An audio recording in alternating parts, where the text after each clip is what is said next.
Cara menghilangkan watermark di aplikasi CapCut.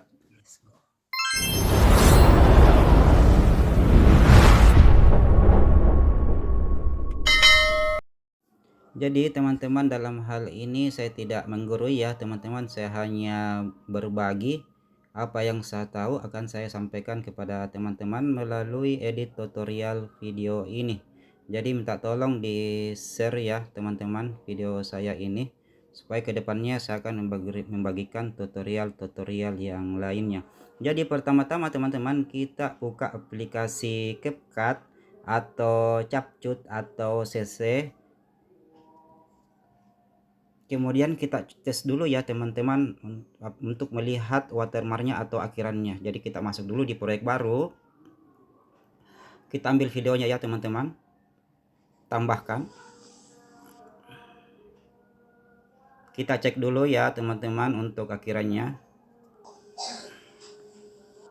dan kita bisa lihat ya teman-teman, akhiran atau watermark CC nya atau CapCut nya masih ada. Jadi kita kembali lagi ya teman-teman,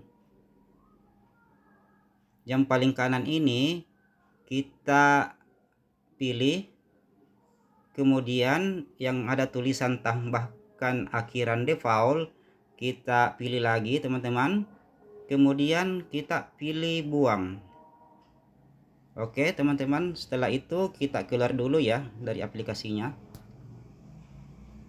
kita buka kembali aplikasi CapCut-nya ya teman-teman, kita pilih proyek baru untuk melihat apakah akhiran CapCut-nya masih ada atau sudah hilang. Kita masukkan lagi videonya ya teman-teman, kita tambahkan,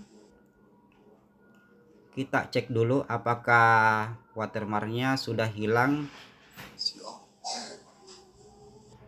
Oke teman-teman, jadi watermarknya atau akhirannya sudah hilang. Sekian dulu ya teman-teman untuk edit video tutorial dari saya, semoga bermanfaat.